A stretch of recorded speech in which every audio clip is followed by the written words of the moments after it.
ही basic से start करेंगे। और हम पहले सीधा अ, भृगु नाड़ी पे जाने के बजाय हम पहले ज्योतिष से स्टार्ट करेंगे कि ज्योतिष क्या है या ज्योतिष। और आज चूंकि भृगु नाड़ी सिर्फ प्योर प्योर मैं ये कहूँ कि प्रिडिक्शंस की साइंस है, वो तो है ही, प्रिडिक्शन तो हम सीखेंगे ही सारे।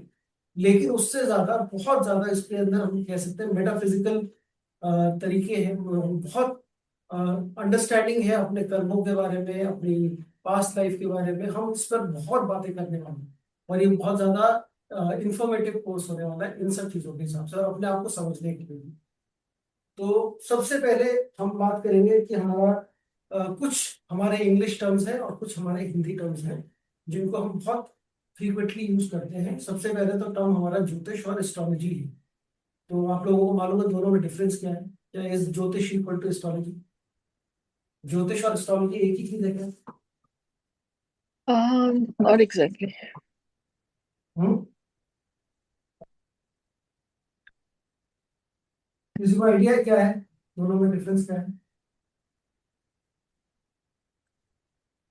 आपने फर्स्ट लेक्चर में बोला था वही ना, ज्योति और ईश्वर। हाँ, ज्योति और ईश्वर वाला जो बोला था वो बिल्कुल। हम्म। तो ये ज्योतिष और एस्ट्रोलॉजी के अंदर, ज्योतिष देखिए संस्कृत वर्ड है और एस्ट्रोलॉजी इंग्लिश वर्ड है। इंग्लिश का हम कह सकते हैं कि बहुत सारे ऐसे टर्म्स हैं संस्कृत की जिनकी बहुत ही पुअर ट्रांसलेशन है इंग्लिश में। मतलब इट इज एब्सोल्युटली जो कि कुछ मीनिंग ही कैरी नहीं करता। तो अगर हम ज्योतिष की बात करें तो ये भी गलत हम बोलते हैं कि ये ईश्वरीय ज्योति है, ज्योति प्लस ईश्वर है, वो भी गलत है। ज्योतिष का बेसिक मतलब सिर्फ ज्योति है, लाइट। तो इसको हम बोलते हैं light, this is light. Light कौन सी है? इसको आप डिवाइन लाइट बोल सकते हो, कोई सी भी लाइट बोल सकते हो। लाइट किस लिए? जो देखने के लिए है, जो हमें रास्ता दिखाने के लिए है, हमारी अपनी लाइफ में रास्ता देखने के लिए, क्या हमें चलना है, कहाँ जाना है, कैसे चलना है, उसके लिए हमारी लाइफ वो ज्योति है। और एस्ट्रोलॉजी जो है वो बेसिकली हमारा it is basically your study of stars. तो स्टडी ऑफ स्टार्स और ज्योति दोनों में बहुत बड़ा डिफरेंस है। This is pure pure only study of stars and this is system where we can see our future. हमें आगे जाने का रास्ता हमें दिखाई देता है। तो वो ज्योतिष जो है वो ज्योति ज्योतिष बताती है। और ये इसको हम चूंकि लाइट से हम क्या कर सकते हैं, हम देख सकते हैं।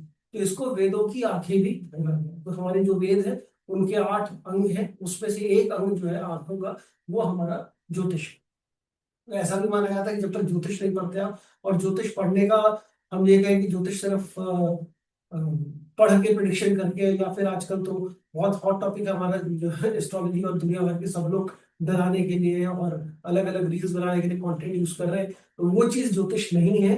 ज्योतिष is a very very deep understanding of human behaviour. आपका ये जन्म, पिछला जन्म, आने वाले हम क्या कर्म कर रहे हैं, कैसे कर रहे हैं, क्यों कर रहे हैं, एंड सबसे बड़ा रीजन जो पता लगता है इसके अंदर, वो हमें पता लगता है वाई। वाई, आप बहुत सारी चीजों का वाई आप ढूंढ सकते हैं, समझ सकते हैं जब हम ज्योतिष पढ़ते हैं। ठीक है, इसी तरीके से हमारा एक और वर्ड हम यूज करेंगे, बहुत ज्यादा आप लोगों ने वर्ड यूज किया होगा, वो है प्लैनेट। क्या प्लैनेट इज इक्वल टू ग्रह? संस्कृत में हम बोलते हैं ग्रह। क्या दोनों का मतलब एक ही है, प्लैनेट और ग्रह? हाँ सर, ग्रह मतलब प्लेनेट। मैं बोला ना, बड़ा पुअर ट्रांसलेशन है वर्ड इसका, जो प्लैनेट है और ग्रह। प्लैनेट क्या है? प्लैनेट वो हमारा हेवनली ऑब्जेक्ट है, या हम कहें हेवनली ऐसा मास है। इसके अंदर क्या है? इसके अंदर मास है, ग्रेविटी है। ठीक है, ये मास है, इसमें ग्रेविटी है, इसमें डिस्टेंस है। ये सारी चीजें प्लैनेट है। इन सबको हम बोल सकते हैं एक फिजिकल बॉडी को हम ले सकते हैं ये प्लैनेट। लेकिन अगर हम एक्चुअल सेंस में देखें तो हमारे पास कितने प्लैनेट हैं? हम सन और मून को भी प्लैनेट मानते हैं, जबकि सन और मून जो है वो ल्यूमिनरी कैटेगरी में आते हैं, दे आर नॉट प्लैनेट्स। वो अपने आप में जलने वाली चीजें हैं, अपने आप लाइट वाली चीजें हैं। और इनफैक्ट मून तो सैटेलाइट है अर्थ का, तो वो प्लैनेट है ही नहीं। लेकिन ज्योतिष में हम उसको प्लैनेट की संज्ञा देते हैं।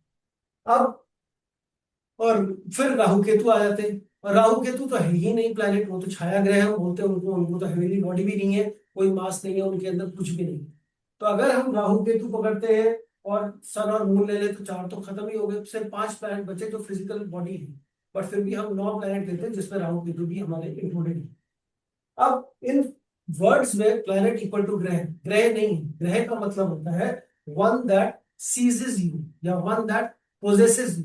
तो ग्रह का मतलब है ग्रहण करना, वो आपको ग्रह करता है, आपका ग्रहण कर लेना। जब हम बोलते हैं कोई भी, हम कैसे प्लैनेट के इन्फ्लुएंस में आते हैं, हम अपने किसी भी प्लैनेट के, हम बोलते हैं ना हम प्लैनेट के इन्फ्लुएंस में हैं, राहु की दशा आ गई, शनि की 6.5 है और हम उसके इन्फ्लुएंस में। तो कैसे आते हैं इन्फ्लुएंस में, हम क्यों आते हैं इन्फ्लुएंस में? हम सिंपल इसीलिए आते हैं इन्फ्लुएंस में क्योंकि वो प्लेनेट हमें सीज कर लेता है, हमें ग्रहण कर लेता है। तो ये जो चीज हमें ग्रहण करती है वो है प्लेनेट। अब देखिए मतलब पूरा चेंज हो गया। एक हम कहते हैं कि ये, एक तो प्लेनेट हो गया जो एक्सटर्नल ऑब्जेक्ट है, एक है ग्रह जो हम संस्कृत में बोलते हैं। और ये ग्रह जो है ये हमारी पर्सनैलिटी के अंदर पूरा पूरा इम्पैक्ट करता है। This this resides in our physical body, ये हमारी फिजिकल बॉडी के अंदर पूरा रिजाइड करता है। और ये हम ये कह सकते हैं ये सटल कॉस्मिक फोर्स है जो हमारी बॉडी के अंदर रहती है। तो ग्रह is not just a planet, ग्रह का मतलब ही पूरा बदल गया। जैसे हम ग्रह बोलते हैं वो हमें ग्रहण कर रहा है या हमसे काम करवा रहा है या हमारी बॉडी को इन्फ्लुएंस कर रहा है, हमारे मन को इन्फ्लुएंस कर रहा है, और जिसकी वजह से हम कोई भी काम करते हैं। ये भी बहुत बड़ा डिफरेंस है प्लैनेट और ग्रह में। अब एक और वर्ड आता है हमारा जो हम बहुत कॉमनली यूज करते हैं जिसको हम बोलते हैं हाउस। ये भी तो बिना इनके, तो प्लैनेट और हाउसेस के बिना तो हम कोई ज्योतिष या कोई भी एस्ट्रोलॉजी कर ही नहीं सकते। एक इंग्लिश में वर्ड है हाउस, क्या ये, और हिंदी में वर्ड है इसका भाव। संस्कृत में हम बोलते हैं वो बोलते हैं भाव। क्या इन दोनों का भी मतलब सेम, भाव और हाउसेस? वैसे तो हम हाउसेस ही यूज करेंगे और यही वर्ड यूज करेंगे, लेकिन क्या इनके मतलब सेम है? तो अगर मैं ये बोलूं कि इनके मतलब भी सेम नहीं है, क्यों? क्योंकि हाउस बड़ा ही, मतलब again this is again a very poor translation of the word bhava. इसको भाव जब हम बोलते हैं ना, भाव, भाव का मतलब आता है इसके अंदर हमारी इमोशंस आ जाते हैं, हमारी फीलिंग्स आ जाती है। और सबसे इंपॉर्टेंट पार्ट ये है, सबसे इंपॉर्टेंट जो ज्योतिष की, मतलब जिसे मैं कहता हूँ very very important quality about bhava, bhav is हम इसे चेंज कर सकते हैं। हम किसी भी भाव को, अपनी फीलिंग्स को, अपने इमोशंस को हम कभी भी चेंज कर सकते हैं। तो जब हम बोलते हैं किसी भाव का रिजल्ट मिलेगा, तो that result is not fixed, we that is always changeable. मतलब भाव का रिजल्ट हमेशा चेंजेबल रहेगा, हम हमेशा चेंज कर सकते हैं भाव के रिजल्ट को। इसीलिए इसको भाव बोला गया, प्लैनेट, इसको हाउसेस नहीं बोलेंगे।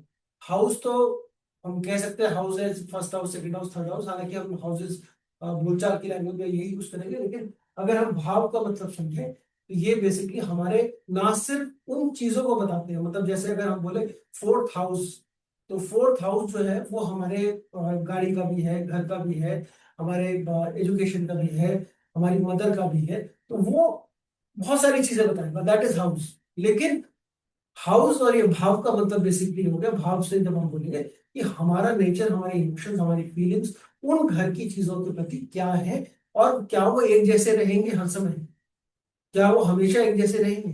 तो हमेशा एक जैसे नहीं रहेंगे, वो समय के साथ बदलते रहेंगे। इसीलिए इसको हम भाव बोलते हैं। तो ये हाउस अलग है, भाव अलग है, ये सब चीजें अलग है। ये मतलब 2-3 चीजें हैं बेसिक्स। मैंने, मुझे लगा कि इसमें हम लोग जब ज्योतिष पढ़ने जा रहे हैं और भृगु नंदिनी पढ़ने जा रहे हैं, और बहुत ही डिवाइन सब्जेक्ट है भृगु नंदिनी। ऐसा बोला जाता है इसमें कि हर किसी के, हर, not everybody is destined to learn this. और हम लोग कुछ लकी लोग हैं जो हम इस विद्या को पढ़ पाए। कुछ चीजें हैं, कुछ रूल्स हैं भृगु नंदिनी के, जिसको हमें मानना पड़ेगा आगे आने वाले समय में भी, कि हम कुछ चीजों के प्रश्न नहीं लगाएंगे।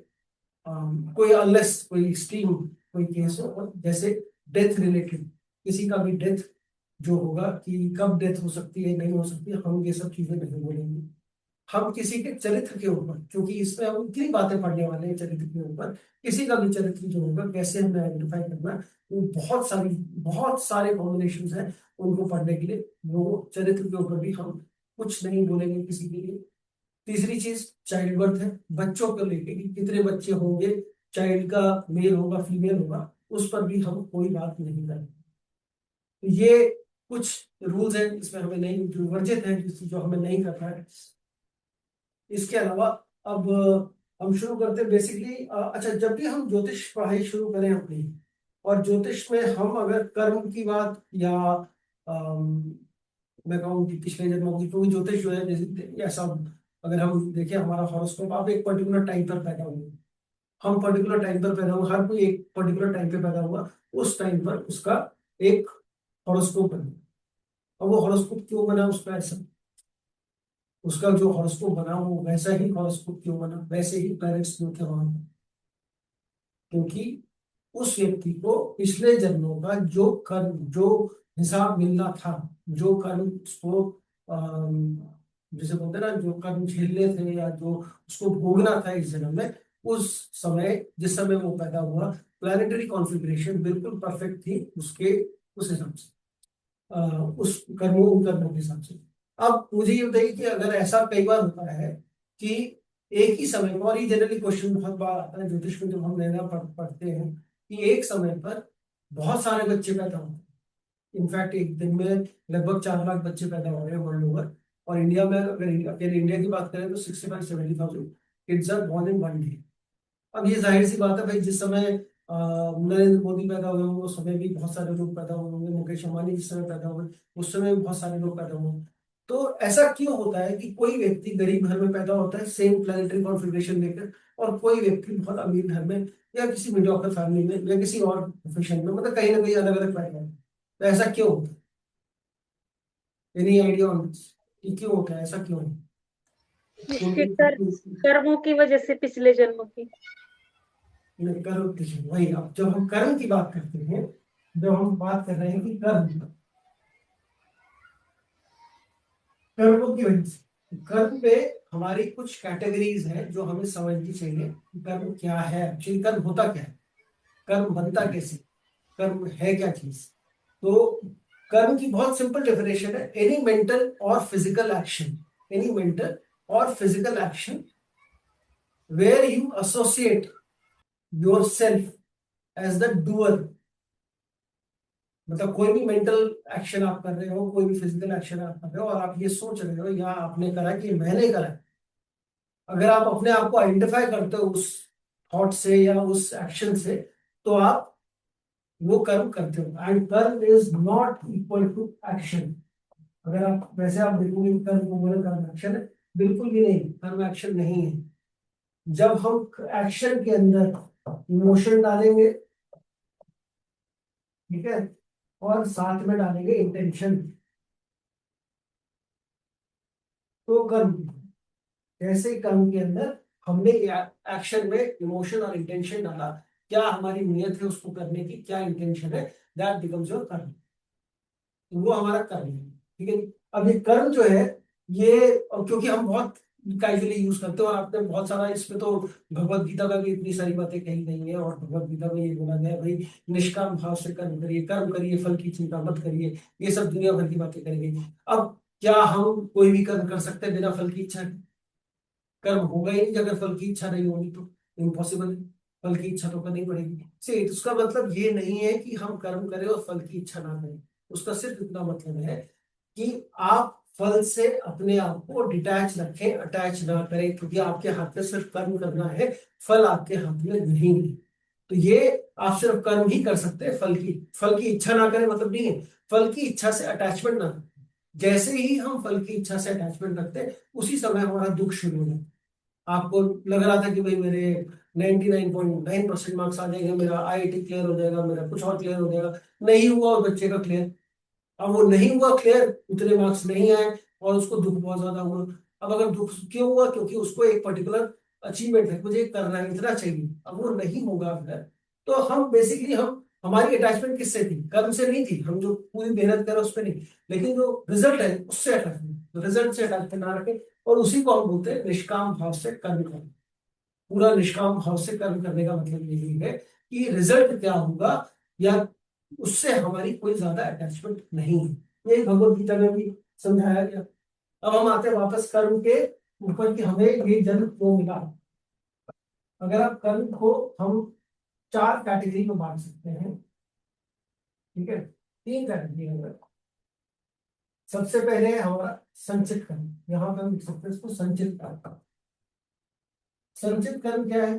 संचित कर्म की ये है, जो भी सोल है हमारी, इस सोल ने आज तक जितना भी जन्मों में, जितने भी जन्मों में जो भी कर्म करे उसका स्टोर हाउस है, उसका सारा का सारा स्टोर हाउस है, उसका टोटल जितने भी कर्म करे वो टोटल है। अब इस टोटल में से आपको इस जन्म के अंदर कितना मिलेगा, क्या मिलेगा, वो हमारा डिसाइड करता है प्रारब्ध, जिसको हम बोलते हैं प्रारब्ध। प्रारब्ध क्या है? प्रारब्ध है हमारा जो, जिसको आप कह सकते हो मेरा फेट है, मेरी डेस्टिनी है, या जैसे अभी मैंने थोड़ी देर पहले हमने बात करी थी कि भाई एक ही समय पे दो बच्चे पैदा हुए, एक अंबानी के घर, एक लोकल रिक्शे वाले के घर, सेम टाइम सेम कुंडली, ऐसा क्यों हो?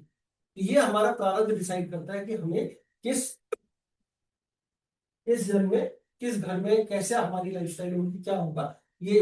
और ये हम चेंज नहीं कर सकते, और ये चेंज नहीं होता। दिस इज नॉट, मतलब नॉन नेगोशिएबल चीज है प्रारब्ध, हमारे को ये मिलना ही है, और इसमें जो लिखा हुआ वो हमें करना ही है। अब आप सोचोगे कि इसको मैं ज्योतिष से कैसे जोड़ूं, ज्योतिष में कहाँ है प्रारब्ध मेरा? तो ये हमारा छठा घर, सिक्स हाउस, छठा भाव जो है ना, ये हमारा प्रारब्ध है। इसके छठे भाव की ना तो हम कोई रेमेडी कर पाते हैं, ना हमारे साथ कोई चीजें पॉसिबल है कुछ और करना। तो छठा घर जो है हमारा प्रारब्ध के बारे में बताया। दूसरी कर्म की इसमें जो वो है क्रियावान कर्म। क्रियावान, क्रियावान क्या होता है? क्रियावान है लाइन इन एक्शन, जो हम अभी काम कर रहे हैं, जो हमारा टाइम है, जो हम कर रहे हैं अभी, अभी जो काम कर रहे हैं, अभी आप जो जो भी काम कर रहे हैं वो क्रियावान कर्म है ना। ये हमारा 10th हाउस। फिर इसके बाद आता है, मैंने प्लान कर रखा है कि मुझे अगले साल कहाँ जाना है, कहाँ कहाँ घूमूंगा, मैं कौन सा घर बनाऊंगा, मेरे ये घर होंगे, मेरे को फरारी खरीदनी है, मुझे ये करना है, मुझे वो बंगले बनाने हैं। आपकी बहुत सारी प्लानिंग है, मन में बहुत सारी प्लानिंग चल रही है। जो प्लानिंग मन में चल रही है वो हमारी है आगामी कर्म, जिसे कहते हैं आगामी। आगामी का मतलब हो गया कि ये फ्यूचर, ये हमारे, इसको हम बोलते हैं हमारे मन की वासनाएं। वासनाएं का मतलब यहाँ पे लस्ट नहीं है, इट इज नॉट लस्ट। हमारी इच्छाएं जो है, जो हमारी इच्छाएं हैं वो आगामी कर्म है, और हमारे हॉरोस्कोप में ये रिप्रेजेंट करता है 12th हाउस। यहाँ पे स्टोर होते हैं, तो उसी के हिसाब से जो हमारे अनफिनिश्ड कर्म है वो कभी ना कभी किसी जन्म में पूरे होंगे, वो खत्म होंगे, तो हम ये हमें मिलेगा। तो मतलब उसी के हिसाब से हमें जन्म मिलेंगे, हमें क्या मिलने वाला है, क्या नहीं मिलने वाला, वो ऑल दैट विल बी। तो ये हमारा ज्योतिष से पूरा पूरा लिंक है, ऐसा कुछ भी नहीं है, नहीं है।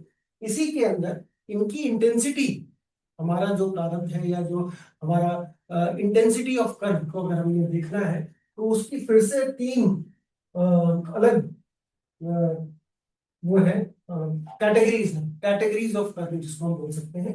एक है दृढ़ कर्म।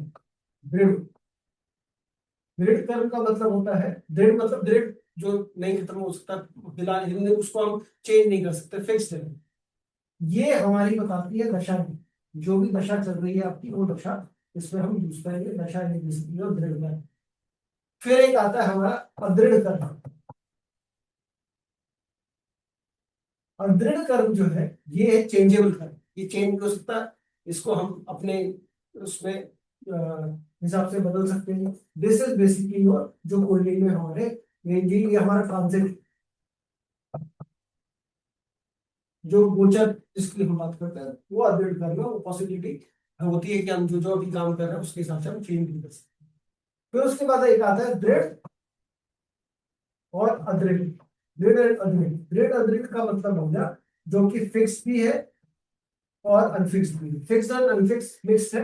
ये हमारी कुंडली के योग, जो कुंडली में योग बनते हैं हमारे, किसी कुंडली में राजयोग है, किसी कुंडली में कोई दूसरा योग है, वो सारे योग जो है हमारे इस दृढ़ और अदृढ़ कर्म के अंदर। अब ये सारी कहानी जो है, ये हम जो पढ़ रहे हैं इनके हिसाब से ज्योतिष से पूरे पूरे लिंक्ड है। और अगर हम जब इस पर डीप डाइव करते हैं और ज्यादा समझते हैं कि कैसे हम अपनी कुंडली के अंदर देखें, तो वो भी हम समझ पाते हैं। इनफैक्ट हम जो पढ़ने जा रहे हैं इस पर हम अपनी पास्ट लाइफ की कुंडली भी बनाएंगे आगे जाके, और पास्ट लाइफ से भी देखेंगे हमारी पास्ट लाइफ में हमने क्या क्या गलतियां किस किस एरिया में करी है, जिसकी वजह से करंट लाइफ में आपको कौन कौन सी प्रॉब्लम्स आ रही है। और चूंकि हमने कर्म की इतनी बात कर ली, I will talk about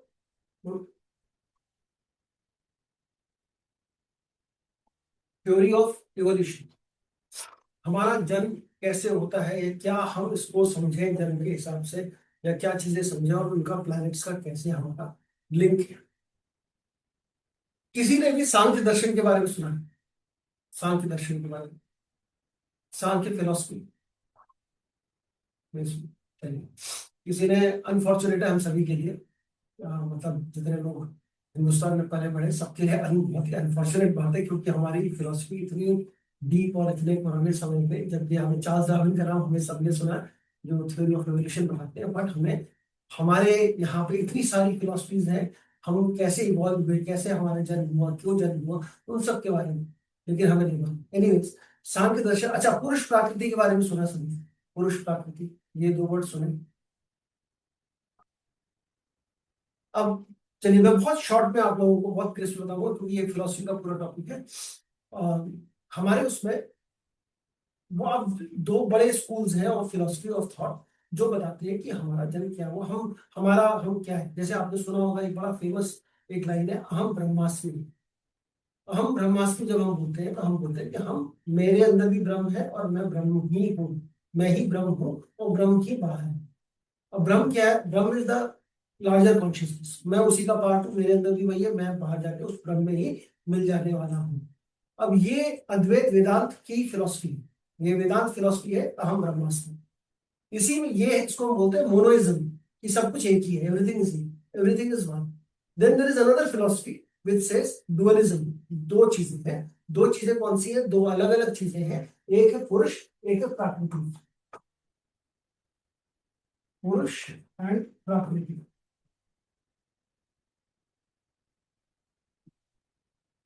पुरुष भी है, पुरुष एंड प्रकृति। पुरुष और प्रकृति क्या है? ये बहुत समझने वाली चीज है, कि हम इसकी जो, इस पे जो बात करने वाले हैं, ये दो चीजें। पुरुष इज बेसिकली योर सोल, हम इसको सोल कह सकते हैं, कॉन्शियसनेस कह सकते हैं, दिस इज कॉन्शियसनेस। ये प्योर कॉन्शियसनेस है, प्योर सोल की हम बात करेंगे। और प्रकृति जो है, ये जो जितना हमें दिख रहा है, जो भी मैटर हमें दिखाई दे रहा है, जो भी चीजें हमें दिखाई दे रही है, ये सारी प्रकृति के अंदर आती है। और प्रकृति जो है, ये अगर मैं इसको बोलूं, इसमें तीन चार चीजें आती है, और ये सारा का सारा प्लैनेट से हम लिंक, सारा हमारी जो ज्योतिष है उससे हम लिंक करेंगे। प्रकृति में सबसे पहले आता है मन, मानस। फिर आता है बुद्धि। फिर आता है अहंकार। फिर है इसमें तीन गुण। तीन गुण कौन से हैं? सत्व, रजस और तमस, ये तीनों। और फिर उसके बाद हमारा आ गया देह, बॉडी बन गई हमारी, हम ये सब चीजें आने के बाद बॉडी बनेगी, देह बनेगी। और देह के बाद हम, हमारा होगा, तो ये देह क्या करेगा? देह करेगा कर्म।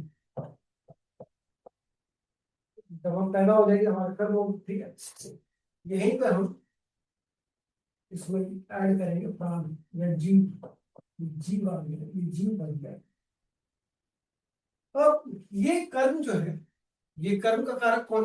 मतलब इस तरीके से अगर हम देखें, मतलब हम शुरू से शुरू करते हैं, हमारा प्रकृति है मन। मन क्या है? मन हमारा बुद्धि है। ओ, मन हमारा मन है। और मन कौन सा प्लैनेट बताता है? मून चलो हाँ, ये मून। मन के हमारे दो एक्सट्रीम्स हैं, ठीक है। एक बहुत ज्यादा डिजायर है और एक डिटैचमेंट। और वो एक्सट्रीम्स कौन से हैं? मन के दो एक्सट्रीम्स, एक राहु जो हमें डिजायर देता है, और एक है हमारा केतु जो हमें डिटैचमेंट। ठीक है, ये डिटैचमेंट का कारक है केतु, और राहु जो है हमारा डिजायर का कारक। बुद्धि हमारा मरकरी है, बुद्धि इज मरकरी।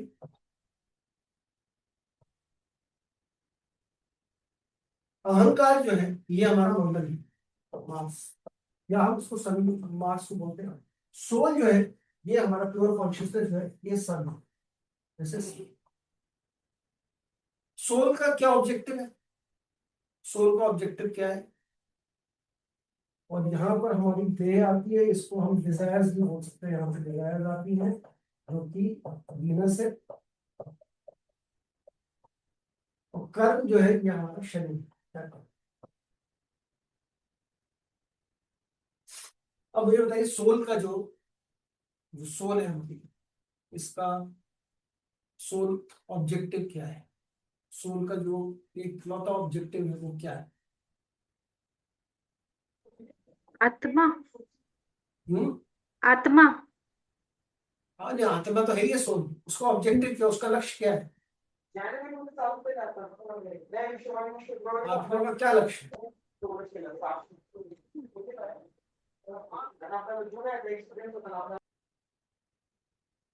बिल्कुल ही हम लोग इसमें, चलो आत्मा का लक्ष्य क्या है? आत्मा का लक्ष्य हम बोलते हैं ना मोक्ष।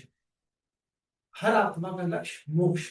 मतलब मोक्ष मतलब हम इस जन्म मरण के जंजाल से मुक्त हो पाए, हम मुक्त हो जाएं, हम लिबरेट हो जाएं।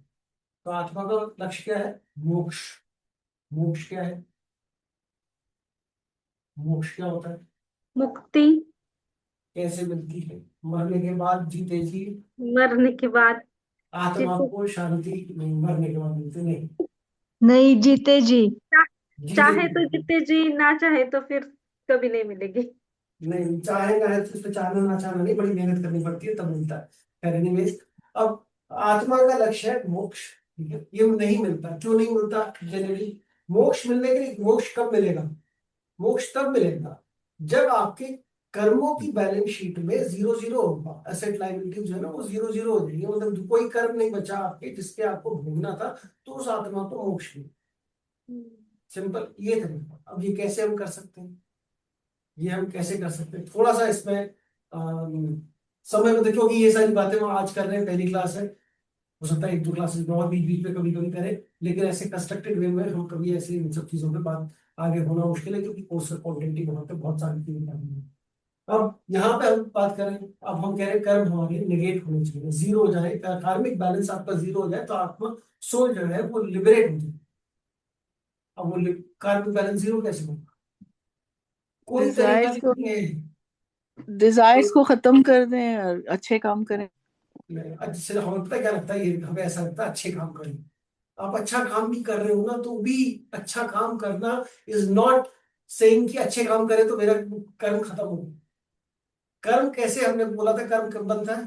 कर्म तब बनता है जब आप किसी भी काम को करते हुए एसोसिएट करते हो कि मैं कर, आज आप कोई भी अच्छा काम कर रहे हो, किसी की सेवा कर रहे हो, किसी को दान दे रहे हो, कुछ दे रहे हो, तो उसके पीछे भी मैं दे रहा हूँ। एक मैं जो है ना, ईगो, अहंकार। अहंकार का मतलब क्या है? अहम कर, अहम सेल्फ। कर, मैं कर रहा हूं, दैट इज व्हाट अहंकार इज। वो अहंकार है। और मैं कर रहा हूं, मैं तो मैं ही करता हूं, सारा कुछ तो मैं ही करता हूं, ऐसा तो है नहीं, हम कोई एसोसिएट ही नहीं करते। और कितनी हैरानी की बात है वैसे, again it's a very interesting topic. लेकिन अगर आप ये सोचो कि जब हम बोलते हैं कि मेरा शरीर है, मेरा नाम ये है, ठीक है, मैं ऐसा सोचता हूं, आप जब ये मेरा वर्ड यूज करते हो, this is not something which you are, this is something which belongs to you. जैसे मेरा घर, मेरी गाड़ी, ये आप नहीं हो, ऐसे ही मेरा शरीर, मेरा नाम, ये भी मैं नहीं हूं। तो जब हम ये रियलाइज कर लेते हैं कि ये सब कुछ भी जो भी हम कर रहे हैं मैं नहीं हूँ, I am something different from what I am doing, तब हमें ये रियलाइजेशन, तब ये रियलाइजेशन जिस दिन हो जाती है उस दिन समझो हमारे को, हम ये एसोसिएट करना बंद कर देते हैं कि मैं कर रहा हूँ, हमारा अहंकार जो है यहाँ पे कम हो जाता है। इसी पे मैं एक बार फिर से आप लोगों से एक और चीज पूछता हूँ कि हम लोग बड़ी कॉमनली यूज करते हैं वर्ड, बड़ा आजकल तो बिल्कुल बिजनेस बना हुआ बहुत बड़ा movie, which is spirituality. Spirituality का क्या मतलब होता है? इस पे हम दोबारा आएंगे अभी। बताइए स्पिरिचुअलिटी का क्या मतलब है? हिंदी में अध्यात्म। हाँ, अध्यात्म। अध्यात्म। अध्यात्म का मतलब क्या होता है?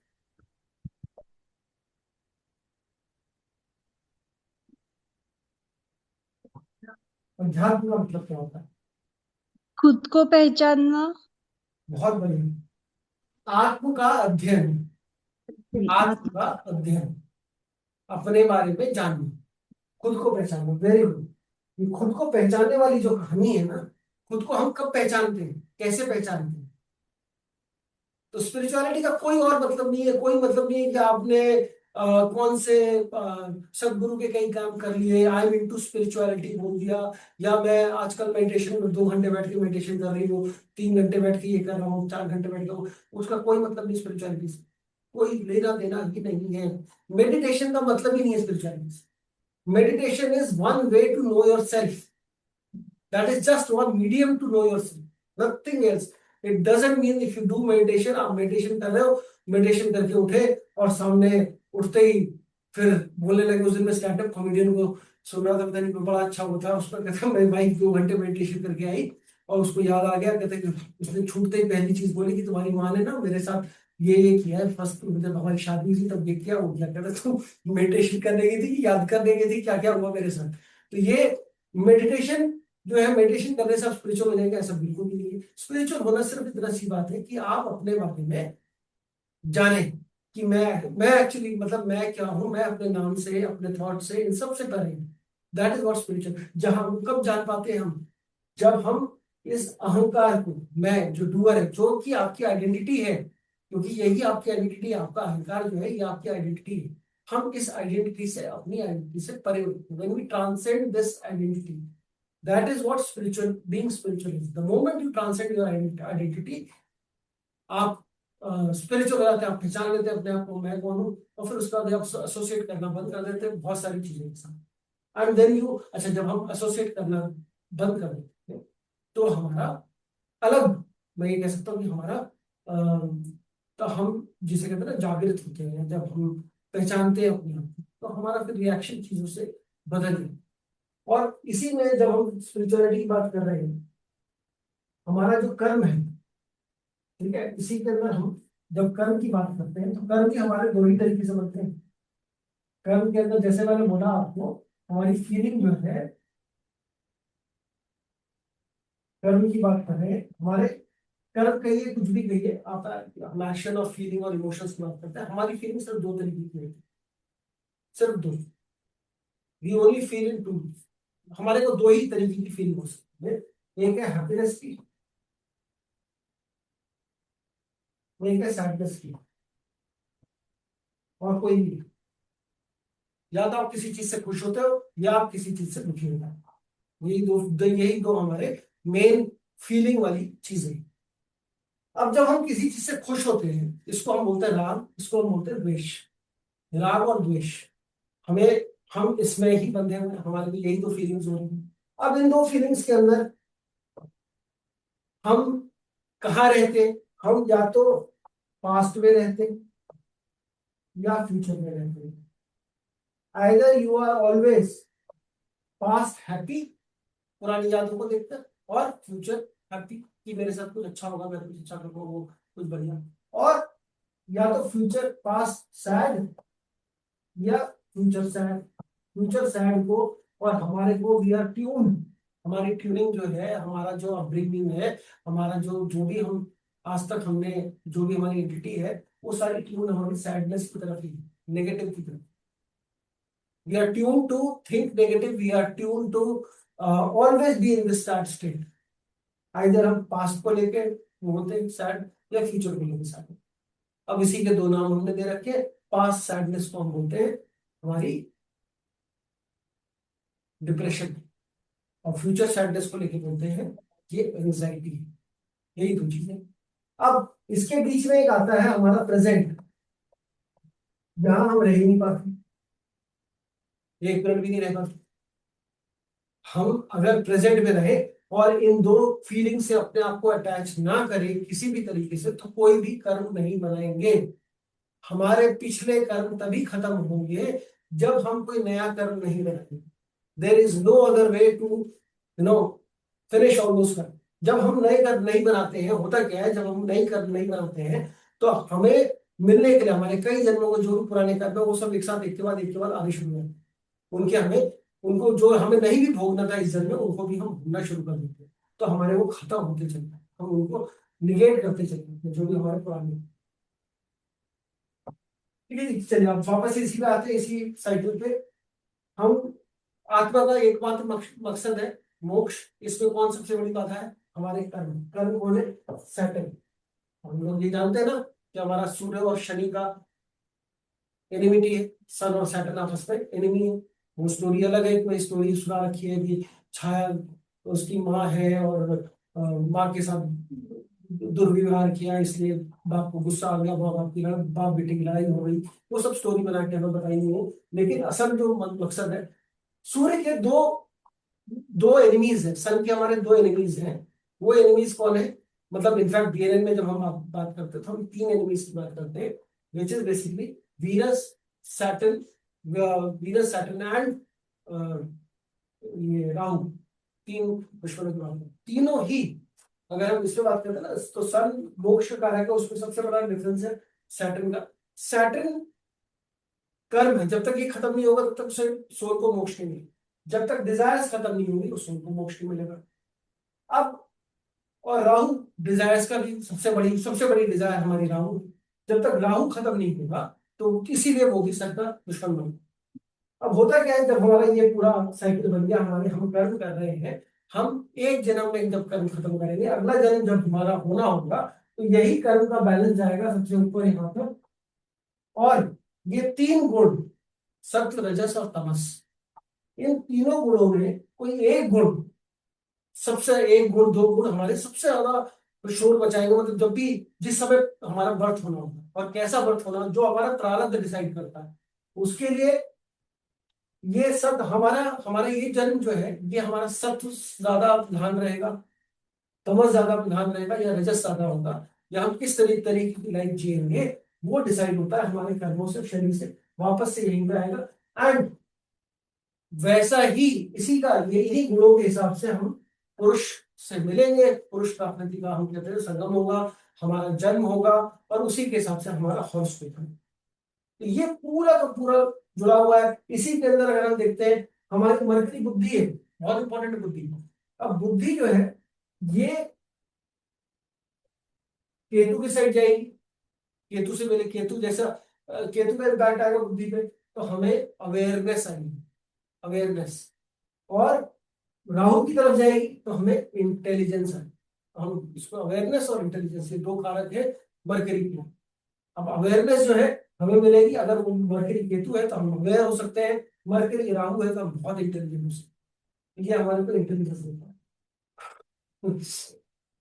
मून, हम जब मून की बात करेंगे आगे चलते, moon is a very very important planet. हमारी पूरी की पूरी जितनी भी हमारी आप हमने जैसे अभी आगामी की बात करी थी, जितनी भी हमारी प्लानिंग है फ्यूचर के लिए, या हम ये कहें कि हमारे को बहुत सारी हमारी चीजें हैं जो हमें पानी है, या हमारे अनफिनिश्ड टास्क है इस लाइफ के, वो सब कहाँ स्टोर्ड है, हमने जितने भी कर्म करे कहाँ स्टोर्ड है, वो मन में स्टोर्ड है। और मजे की बात यह है, मन की कोई फिजिकल एंटिटी नहीं है। मन हम बता नहीं सकते मन कहाँ है। आपसे पूछा आपके मन, आपकी बॉडी में मन कहाँ है, कोई कहेगा मन इधर है, कोई कहेगा इधर है, कोई कहीं कहीं, सब इधर उधर जाएंगे। तो मन की हमारी कोई फिजिकल एंटिटी है नहीं। मन एक तरीके का सॉफ्टवेयर प्रोग्राम है हमारे अंदर। वो उड़ जा, जब हमारा शरीर जब हम हमारी डेथ होती है तो हम बोलते हैं हम पंच तत्व में विलीन हो गए। अब इसके बाकी भी सत्व रजस तमस के भी अपने बाकी और चीजें भी हैं। जैसे सत्व के अंदर हमारी पांच ज्ञानेंद्रियां, पांच कर्मेंद्रियां आती हैं। तमस के अंदर पंच महाभूत आता है। तो हमारी बॉडी इससे बनती है। जब ये तीनों एक जैसे होंगे, इक्विलिब्रियम में जिसको हम बोलते हैं, समान एक जैसे बैठे हैं, तब एकदम शांति, तब हम कोई नए कर्म नहीं बन रहे।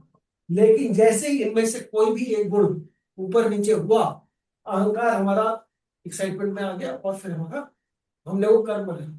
ये डीप लेवल पे इस तरीके से हम समझ सकते हैं कर्मों को, या हमारी कार्मिक साइकिल को। और वैसे आई डोंट नो, इतनी सारी चीजें मैंने बहुत सारी चीजें बता दी, कितनी सारी चीजें आप लोगों को याद रहेंगी आगे, क्या नहीं रहेगा। बट फिर भी क्योंकि ये बहुत जब आप इस फिलोसफी साइड में जाते हैं ना चीजों पे और पढ़ते हैं, तो आपको समझ आता है कि सब चीजें इंटरलिंक्ड हैं, सारी चीजें इंटरलिंक्ड है। ऐसा कुछ भी नहीं कि हम ये तो this is not linked with anything ना। तो कार्मिक हमने वो भी पढ़ लिया, ये भी कर लिया। चलिए ठीक है। अब हम आते हैं हमारे इस पर किसी का कोई भी क्वेश्चन है नहीं, क्वेश्चन ऑन दिस जो भी हमने अभी तक जितने भी बात करी, इसमें कोई भी किसी तरीके का गुरु क्वेश्चन? ग्रह कहाँ पे आता है? गुरु हाँ के जी। बारे में, गुरु के बारे में कुछ बात नहीं की, गुरु ग्रह। हाँ, गुरु ये है जो जीव, जी, ओके। प्राण, ये प्राण है। प्राण, अब इसी के बारे में और बात करूं मैं आपको, मैं कर सकता हूँ अगर आप लोग इंटरेस्टेड हो, क्योंकि मुझे लग रहा है थोड़ा हेवी हो रहा है। ठीक है, नहीं, विच बहुत इज अच्छा लग बेसिकली रहा है। अच्छा लग रहा है, चलिए फिर हाँ, अच्छा और लग आप रहा है। सांख्य दर्शन के बारे में भी कुछ बोलने वाले थे। सांख्य दर्शन यही है, पुरुष प्राकृति, उसमें मैंने ज्योतिष लगा दी। पुरुष प्रकृति, ओके। सांख्य दर्शन यही है, पुरुष और सांख्य दर्शन बताता है डुअलिज्म, थ्योरी ऑफ डुअलिज्म है। थ्योरी ऑफ डुअलिज्म क्या है? देयर इज अ पुरुष, पुरुष प्रकृति से अलग है, जबकि जो अद्वैत वेदांत बताता है वो ये बताता है कि दोनों एक ही हैं। मोनिज्म, अहम ब्रह्मास्मि, मैं ही ब्रह्म हूँ, ब्रह्म ही मेरे अंदर है, तो मैं ब्रह्म में ही विलीन हो जाऊंगा। तो वो हमारा मोनिज्म है कि एक ही है। ये पुरुष प्रकृति बताता है ये दो अलग अलग है। सारा ज्योतिष, सारा वास्तु, हर एक चीज, सब ये सांख्य दर्शन से ही निकली है, क्योंकि इसी में पंच महाभूत आते हैं। सांख्य दर्शन में ही पंच महाभूत आते हैं, वो समझ के कौन है पंच महाभूत। और यही, ये जेनेसिस है, ये जो है ना, this is genesis of all the knowledge which we are, मतलब करेंटली जो हमारी चल रही है। अब इसी के अंदर एक बड़ा इंटरेस्टिंग और एक, अगर आप लोगों को फिलोसफी में इंटरेस्ट आ रहा है तो थोड़ा मैं फिलोसफी के बारे में और बताऊं तो हाँ। वो वो जो चीज है, देखिए हमारी फिलोसफी ना बड़ा डिबेट होता था, और बहुत बढ़िया हमारे इसमें पढ़ाई लिखाई का सिस्टम था पुराने जमाने में। और लोग बोलते थे कॉज एंड इफेक्ट, हम बात करते हैं कॉज एंड, कर्म क्या है, कर्म वो कॉज एंड इफेक्ट वाली साइकिल है। कोई कॉज है तो इफेक्ट, जो आपने कुछ किया तो इफेक्ट होगा। उसमें भी बड़ा डिबेट है कि इफेक्ट पहले आया कि कॉज पहले आया। कोई कहता है नहीं, इफेक्ट में कॉज छिपा है। कोई बोलता है नहीं, कॉज की वजह से इफेक्ट है। तो इसमें बहुत सारी बड़े अलग अलग तरीके से, खैर फिलोसफी का टॉपिक नहीं हमारा, नहीं तो हम ज्योतिष से भटक जाएंगे, फिर हम उस पर पहुंच जाएंगे पूरा फिलोसफी कैसे। और बहुत, but it is very very interesting. मैं सबसे रिक्वेस्ट करूंगा जरूर जरूर पढ़े, कोई सी भी बुक उठा ले, कोई सी भी इंडियन फिलोसफी की बुक उठा ले, हिंदी इंग्लिश सारी अवेलेबल है, किसी भी ऑथर की उठा ले जिसमें सभी दर्शन के बारे में थोड़ा थोड़ा दिया हो, जरूर पढ़े, बहुत इंटरेस्टिंग है। चलिए, अब इसके बाद इसी को अगर हम कर्म का हम ये कहेंगे, कर्म कैसे जन्म लेता है, क्या करता है। आप लोगों ने हमारी कोश के बारे में सुना? क्या हमारे 5 कोश होते हैं, 5 शीत, उसके बारे में सुना है किसी ने? अन्नमय कोश, इस बारे में सुना है किसी ने? अन्नमय, मनोमय, प्राणमय। ये वैसे वैसे बॉडी, मतलब आप लोगों ने वो देखा ना, वो चाइनीज डॉल आती है, एक वो चाइनीज जापानीज डॉल आती है, एक के अंदर एक के अंदर एक के अंदर ऐसे कई सारे डॉल्स होते हैं। बड़ा खोलो फिर छोटा निकलता है, फिर छोटा खोलो फिर बड़ा निकलता है। समझ लो वैसे ही है हमारी बॉडी के आसपास। समझ लो एक ऐसी हमारी 5 शीत है। शीत कह लीजिए, कोश कह लीजिए, जो मर्जी कहिए। ये 4 हुए और ये हमारे पास 5, ये हमारी बॉडी के 5 ऐसे कोश हम कह सकते हैं। सबसे ऊपर आता है हमारा, ये जो है, ये है आनंदमय कोश। आनंदमय कोश, या इसको आप बोल सकते हो ब्लिस। ठीक है, तो उसके अंदर आता है विज्ञानमय कोश। तीसरा आता है प्राणमय कोश। चौथा है हमारा ये मनोमय, मन, हाँ, ये प्राण हो गए, ये मन हो गया, ये विज्ञान मतलब डिस्क्रिशन, सही गलत की पहचान। और लास्ट आता है हमारा अन्नमय कोश। अन्नमय कोश मतलब फिजिकल बॉडी, जो हमारी फिजिकल बॉडी, जो स्थूल शरीर हम बोलते हैं, इसको हम ऐसा भी कह सकते हैं, इन दोनों को मिला के हम अन्नमय कोश को बोलते हैं स्थूल शरीर। हिंदी में स्थूल शरीर बोलेंगे या हम फिजिकल बॉडी बोलेंगे। मनोमय और प्राणमय को मिलाकर हम बोलेंगे एस्ट्रल बॉडी, एस्ट्रल बॉडी बोलेंगे, या हम बोलेंगे सूक्ष्म शरीर। हिंदी में भी लिख देता हूं, ये मनोमय प्लस अन्नमय, ये आता है हमारा स्थूल ये सॉरी अन्नमय से, अन्नमय इज स्थूल शरीर। अब इसको ज्योतिष से भी लिंक करूंगा और आप ये स्थूल शरीर लेंगे, अन्नमय कोश।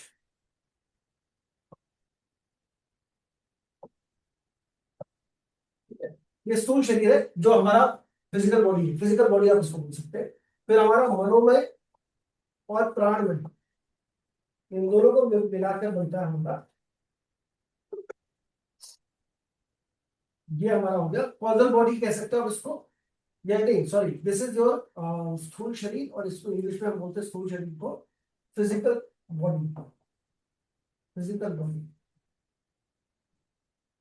मनमय, मनोमय और प्राणमय को मिलाकर हम बोल सकते हैं ये हमारा सूक्ष्म शरीर है, सूक्ष्म शरीर, या हम इसको बोल सकते हैं ये हमारा एस्ट्रल बॉडी। फिर बाकी विज्ञानमय और आनंदमय को मिलाकर हम बोलते हैं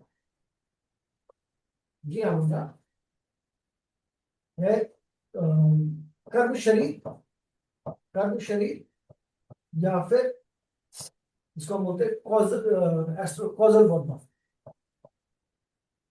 ये कॉजल बॉडी। और ये 5 हमारी वो, ये हमारा ये। अब इसमें जो हम ज्योतिष कहाँ से आती है इसके पीछे, जो हमारा अन्नमय शरीर है, फिजिकल बॉडी, ये हमारा लग्न लॉर्ड है। लग्न लॉर्ड कह लीजिए, जुपिटर कह लीजिए, फिजिकल शरीर, जुपिटर प्लस मार्स। बीएनएन के हिसाब से जुपिटर मार्स हो गया, लेकिन यहाँ पर हम उसको लग्न लॉर्ड के हिसाब से लेंगे। मन ये, और जो हमारा सूक्ष्म शरीर है ये हमारा चंद्रमा है, मून है, और ये हमारा विज्ञान में क्वेश्चन सन है, कॉजल बॉडी सन है, ये हमारा मून है, और ये हमारा, ये 3 प्लैनेट किसी भी ज्योतिष के लिए, कहीं पर भी अगर आप ज्योतिष पढ़ रहे हैं, जो भी कह रहे हैं, उसके लिए सबसे इंपॉर्टेंट प्लैनेट है, सबसे इंपॉर्टेंट प्लैनेट है, क्योंकि ये 3 जो है, इनके बिना हम ज्योतिष में आगे चीजें नहीं पढ़ सकते। दे इम्पैक्ट ऑन लॉट, ठीक है जी। हमारे, So physical, हाँ जी, sorry, so physical body is covered by causal body and then covered by the sukh body, moon, then astral body. by astral. It's a, Okay. there is a debate. वो कोई causal पहले बोलता है, कोई astral बाद में बोलता है, कोई एस्ट्रल पहले बोलता है। एस्ट्रल जो है दैट इज बेसिकली योर मन वाला जो है ना, मन। अब यहाँ Yeah. पर हमारे, अब देखिए हमारे जो कर्म है ना, हमारे जो एक्शन जो हम कर्म कर रहे हैं, मूव इन दिस, वो इन सब में मूव करते हैं। हमारे इंडिविजुअल कर्म जो है वो विज्ञान में कोश में है, हमारे इंडिविजुअल कलेक्टिव कर्म वो हमारे आनंदमय कोश में, ठीक है। हमारे प्राणमय कोश जो है, ये अब क्या होता है, जैसे अगर आप इसको थोड़ा सा, अगर मैं आपको समझाऊं इसमें बेसिक एक नॉर्मल लैंग्वेज में, कि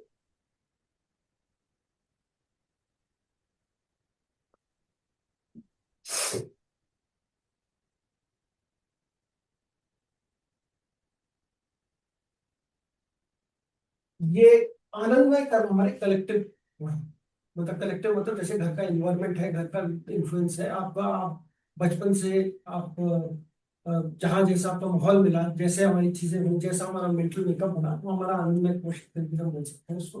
मतलब कैसे कर्म हमारे होते हैं। फिर विज्ञानमय कोश आपके इंडिविजुअल करना, मेरी पर्सनल सोच कैसी है।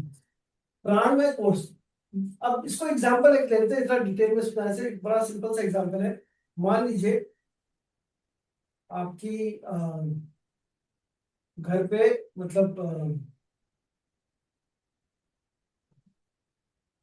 बॉस का फोन है, ठीक है, या चलो बॉस का नहीं, आपने घर में बहुत लड़ाइयाँ देखी बचपन में, ठीक है, फादर मदर और रिलेशनशिप में बड़ा डिस्टर्ब रिलेशनशिप देखा, तो हमारे आनंदमय कोश में कहीं ना कहीं वो एक इनसिक्योरिटी आती है कि डिस्टर्ब रिलेशनशिप, डिस्टर्ब। विज्ञानमय कोश में जब आपको मान लीजिए किसी लड़की का फोन, मतलब गर्लफ्रेंड है, बॉयफ्रेंड है, किसी का फोन आता है या कुछ आता है, तो आपको डर लगता है कि पता नहीं ये सही होगा कि गलत होगा। उससे अपना एक गया आगे प्राणमय कोश में कि भाई मुझे क्या एक्शन लेना है, क्या करूँ कि नहीं करूँ। मन, प्राण और मन जो है ये डिसाइड करेंगे, फिजिकल बॉडी को डायरेक्ट करेंगे कि कैसे एक्शन लेना है। तो यहाँ पर सारी चीजें, मतलब फिजिकल बॉडी तो हमारी फिजिकल बॉडी, इसके अंदर हमारा मन डायरेक्ट कर रहा है कि हमें कैसे काम करना है। प्राण बता रहा है कि हम कितने, मतलब जो हमारी एनर्जी लेवल्स हम कह सकते हैं प्राण को, उस तरीके से हम देख सकते हैं। और अन्नमय कोश, जैसे सबसे पहले अन्नमय कोश है, ये हमारा बेसिक फिजिकल बॉडी के एक्सपीरियंसेस है, उसको बताएगा। प्राणमय कोश को हम बोलते हैं जैसे हमारी ब्रीदिंग है, फास्ट है, स्लो है, रेस्टलेसनेस है, पैनिक कर रहे हो आप, कुछ भी कर रहे हो, तो वो हमारा उसका प्राणमय कोश बन जाएगा। मनोमय कोश जो है, अ, इसमें ये थोड़ा सा उल्टा देगा, ये हमारा यहाँ आएगा, तो पहले मनोमय बाद में आएगा, प्राणमय नीचे आएगा। है उसके बाद मनोमय जो है, ये हमारा थिंकिंग के ऊपर है कि हमारे मूड स्विंग्स कैसे हैं, थिंकिंग क्या है, लोग क्या कहेंगे, हम क्या सोचेंगे उसके बारे में। विज्ञान में जो है, समझ के बारे में हम कह सकते हैं, हमारे को समझ का पहले क्या होगा, हमारी डिस्क्रिप्शन के ऊपर है कि मैं क्या चूज करता हूँ। एंड देन देयर इज आनंदमय कोश, ये बेसिकली हमारे को पैटर्न है, क्या पैटर्न है, क्या चीजें हैं, उसके ऊपर इफेक्ट करेगा। So point is everything directs you to do something, और जैसे ही आप कुछ करते हो आपका नया कर्म बन जाता है, और नया कर्म फिर से स्टोर हो जाता है नई चीजों में, और फिर से हम उसी लूप में फंसते चले जाते हैं। ये हमारा बेसिक एक कोश के ऊपर भी एक बहुत छोटा सा कैसे हम इसको रिलेट करते हैं अपने प्लैनेट्स के हिसाब से। और ये बड़ा इंपॉर्टेंट है, इसलिए इंपॉर्टेंट है क्योंकि हम सिर्फ एक ऐसे ही मान लें कि भाई प्लैनेट्स का इम्पैक्ट हमारे ऊपर होता है, ठीक है। अब प्लैनेट्स का इम्पैक्ट हमारे ऊपर होता है, क्या हमें मालूम है प्लैनेट्स का इम्पैक्ट हमारे ऊपर कैसे होता है, क्यों होता है, डू वी नो दैट?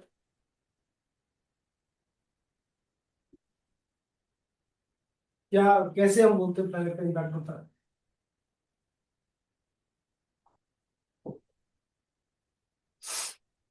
हमारे 7 प्लैनेट हैं, मेरे राहु केतु को अगर ना छोड़े हम फिजिकल बॉडी से अगर देखते हैं, तो वी हैव 7 प्लैनेट्स, ठीक है। हमारी बॉडी में 7 चक्र हैं। हम बोलते बॉडी Yeah. में 7 चक्र हैं। सातों चक्र 7 प्लैनेट से जुड़े हुए हैं। जो 7 चक्र हैं उनको भी हम बोलते हैं दे आर इनर ज़ोडिएक। वो हमारा इनर ज़ोडिएक है। There is a outer zodiac, there is a inner zodiac. और हर प्लैनेट और हर चक्र जो है वो आपस में जुड़ा हुआ है। और जब वो आपस में जुड़ा हुआ है, किसी में भी प्रॉब्लम आती है, तो हम सबसे ज्यादा दोष किसको देते हैं? प्लैनेट को। किस प्लैनेट को सबसे ज्यादा खराब मानते हैं अपनी पूरे 9 के 9 ग्रहों में? शनि, राहु और मरकरी। राहु, राहु राहु। राहु तो मैं सुना शनि। लास्ट में अच्छी उस पर चल रहा है। शनि राहु शनि, बहुत बड़ी। शनि महाराज, शनि, मरकरी। शनि महाराज, सैटर्न। सैटर्न का जो चक्र है वो है हमारा मूलधारा चक्र या रूट चक्र जिसको हम बोलते हैं, वो रूट चक्र। सैटर्न उसको हमारे रोटी कपड़ा मकान को शनि हवन करता है। जब भी हमारे को उसकी तकलीफ होती है, और जब से सबसे ज्यादा लोगों को उसकी तकलीफ होती है, तो इसलिए वो हम शनि को ब्लेम करते हैं, हम कहें शनि भगवान, शनि ही कर रहा है सब कुछ। फिर हमारा आता है, फिर हमारे धीरे धीरे अगर आप रूट चक्र से ऊपर उठते उठते हैं, तो हमारा जो सोलर प्लेक्सस है वो हम बोलते हैं वो जुपिटर है। फिर हमारा जो स्टमक में कौन सा आपके चक्र, मतलब इस चक्र के अगर आप देखोगे सारे के सारे हार्ट चक्र आता है वो वीनस है। और थ्रोट चक्र हमारा मरकरी है। हमारा जो अजना है वो हमारा सन और मून दोनों है। क्राउन चक्र जो है वो हमारा इज बेसिकली और सन, ओनली सन, तो सन है। ये सारे चक्र जो है, और जो डाइजेस्टिव फायर को जो करता है वो हमारा मंगल है। अच्छा, तो ये सारे चक्र जुड़े हुए हैं सभी प्लैनेट्स के साथ, और सभी प्लैनेट्स का लिंक सभी चक्रों के साथ है। ये हम ये बेसिक, मतलब this is not introduction to jyotish, but introduction to entire the vast amount of knowledge which is there, जिसका हमने शायद, मतलब सिर्फ मैंने अभी इंडेक्स भी नहीं ठीक से पढ़ा, ठीक है, मतलब इंडेक्स भी ठीक से नहीं पढ़ा, जितना उसमें ज्ञान है अवेलेबल हम लोगों के पास, और जितनी उसमें हम गहराई में जा सकते हैं, उसका इंडेक्स भी ठीक से नहीं पढ़ा। कहते हैं यही, इतना कुछ है करने के लिए, पढ़ने के लिए, ठीक है। चलिए, कोई सवाल, कोई क्वेश्चन किसी के इस पे? चलो, नहीं तो अब थोड़ा सा भूगोल इंजीनियरिंग के बारे में पढ़ लेते, कोई बाकी तो हम पढ़ेंगे। एनी आप क्वेश्चन? वापस एक बार बोल दो ना। मूलाधार से शनि, स्वादिष्ठान से मंगल, मणिपुर से मणिपुर से अ, मंगल आपने कहा? मणिपुर से मंगल है क्या? हाँ, सोलर और प्लेक्सस किसको बोलते हैं? गुरु। Solar plexus I think Manipur है। मणिपुर है। सोलर प्लेक्सस अगर मणिपुर है तो फिर वो दूसरा हो जाएगा। मैं आपको बता देता हूँ।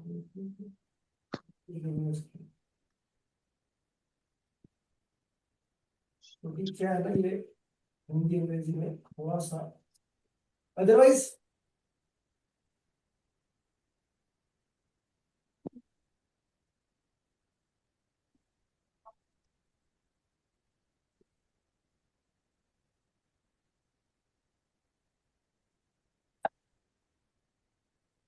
जो हमारा मूलधारा चक्र है, रूट चक्र जिसको हम बोलते हैं, वो हमारा हाँ है सैटर्न है।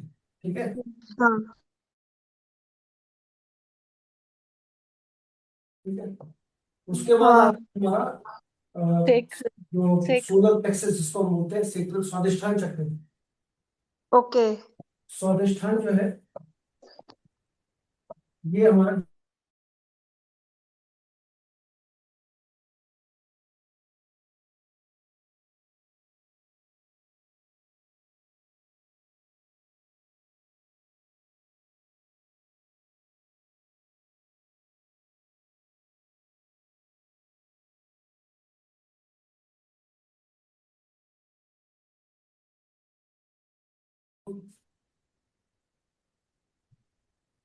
क्राउन चक्र जो है ये हमारा सन।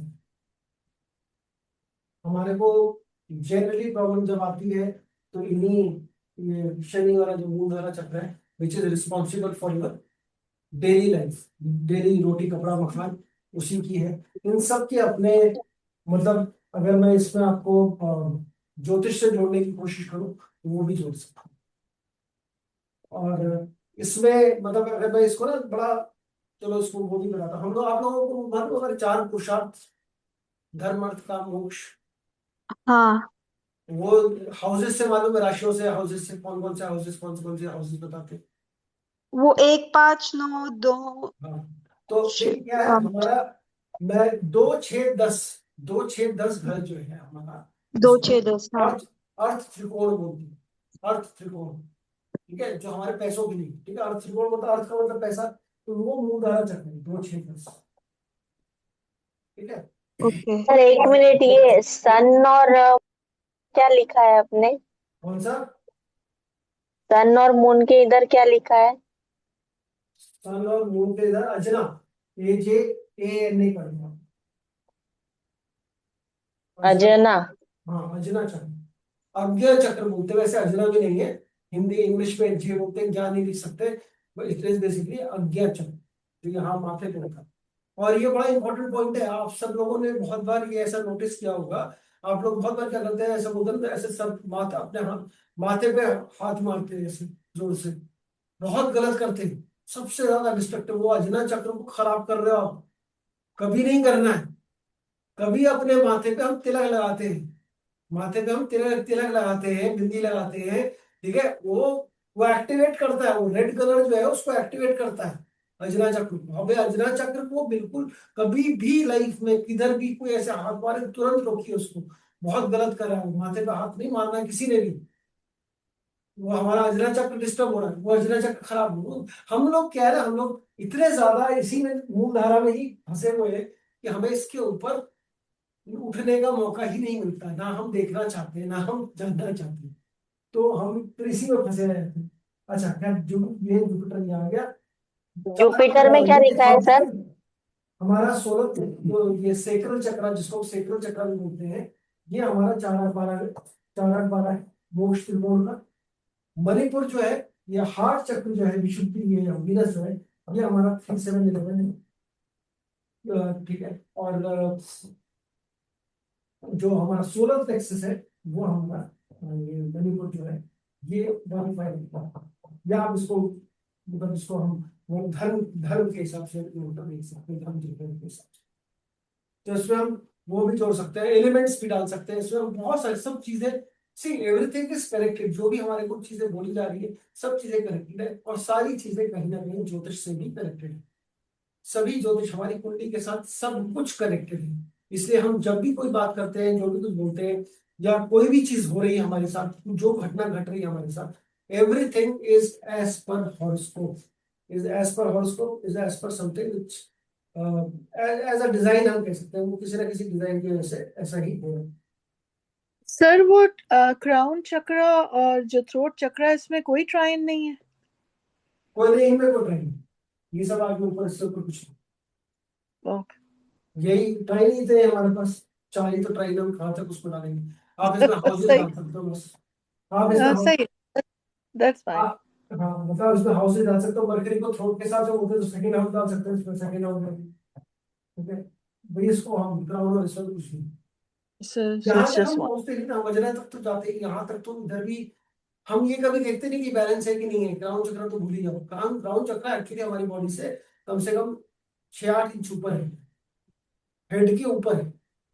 और ऐसा भी Oh, बोलते हैं, जब आप जैसे मान लीजिए आप कभी भी सो रहे हो या कोई भी सो रहा हो आपके सामने दिखे सोते हुए, उसके सर के ऊपर भी, सर के ऊपर हाथ लगाना नहीं है, सर के थोड़ा डिस्टेंस पे भी अगर आप हाथ ऐसे ऐसे हाथ करो, ये हिलाओगे हाथ, वो बंदा जग जाए। कैसे? क्यों? उसको पता लगेगा कि आपके सर के ऊपर से ऐसे कोई हाथ ऊपर करेगा ना, कभी भी आपको आभास हो जाएगा कोई है कुछ। दैट इज व्हाट क्राउन चक्र इज। और जब ये सो व्हेन वी से ना कि हम कनेक्ट हो जाते हैं गॉड के साथ, हम कनेक्ट होते हैं कॉन्शियस, अपन हायर कॉन्शियसनेस, ये वो, तो हम बहुत ज्यादा प्रैक्टिस चाहिए, हमें प्रैक्टिस करनी पड़ती है। प्रैक्टिस किस बात की करनी पड़ती है? मेडिटेशन में क्या प्रैक्टिस करते हैं हम? ध्यान लगाना इज नॉट द प्रैक्टिस, वो तो फर्स्ट स्टेप है। जब हम बिल्कुल, जब हमारा ये माइंड का क्लटर शांत होता है, यू आर स्टिल लाइक एकदम बिल्कुल स्टिल, एकदम शांत।